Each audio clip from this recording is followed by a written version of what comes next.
Pabna DB police ও ঈশ্বরদী থানা পুলিশের অভিযানে চাঞ্চল্যকর ঈশ্বরদী থানার ভবানীপুর গ্রামের দাদি ও নাতনিদ্বয়কে নৃশংসভাবে হত্যা মামলার মূল রহস্য উদ্ঘাটন ও আসামি গ্রেপ্তার।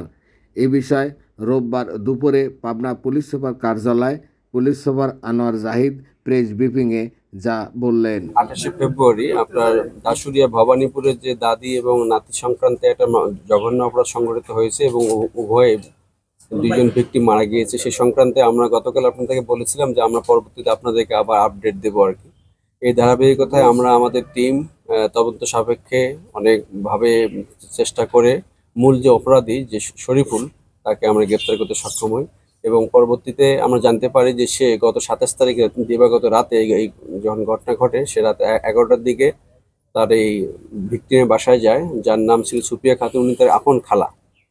সেখানে গিয়ে তার সঙ্গে কথা বলে এক পর্যায়ে যখন সে নাতনির সঙ্গে দেখা করতে যাবে, এরকম সময় তার খালা বাধা দিলে পরবর্তীতে সে তার সঙ্গে একটা কঞ্চি ছিল, হাতুড়ি বাটাম যেটা বলে, ওটা দিয়ে সে তাকে মারে এবং সে তৎক্ষণাৎ সে ওখানে মারা যায় বা অজ্ঞান হয়ে যায়। এর পাশাপাশি সে যখন ভিকটিমকে সেতু যে জামিলা আক্তার সেতু রুমে যায়, রুমে গিয়ে তাকে দেখে যখন চিনতে পারে তখন তাকে সে আবার ওই হাতুড়ি দিয়ে পিটায়, মাথায় আঘাত করার সঙ্গে সে সেন্স হয়ে যায়।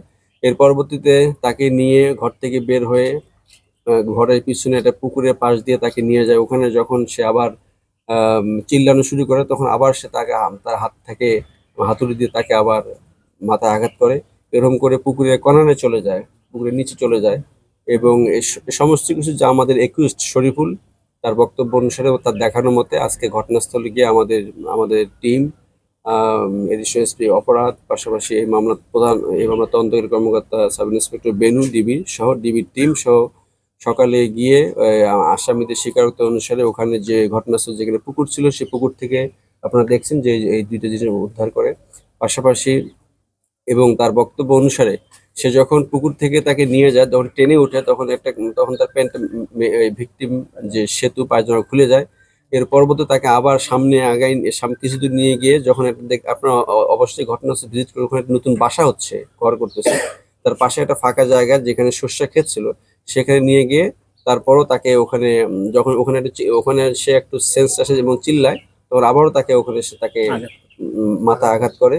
এই আঘাতের প্রেক্ষিতে সে মারা যায় এবং মেয়েটাকে সে ধর্ষণ করে ওখানে আর কি।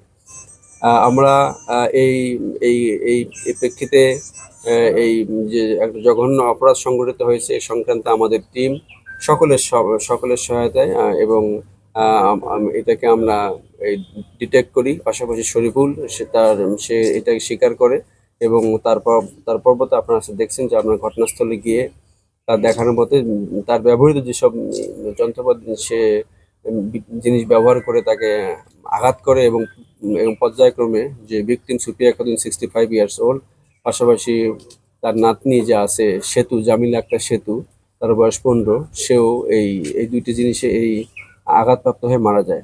তা আমরা চেষ্টা করছি যে গতকাল আপনাদেরকে আমি বলছিলাম যে আমরা পরবর্তীতে এসে আপনাদেরকে বিস্তারিত জানাবো। এটাই হলো আজকের এই অবস্থা যে মাধ্যমে আমরা চেষ্টা করছি যাতে একটা অপরাধ সংঘটিত হয়েছে আমরা এটাকে উদ্ঘাটনের মাধ্যমে এখন আসামিকে আমরা আইনের বিজ্ঞ আদালতে সোপর্দ করার মাধ্যমে প্রয়োজনীয় ব্যবস্থা হয় সেটা আমরা ইনশিওর করবো। ধন্যবাদ।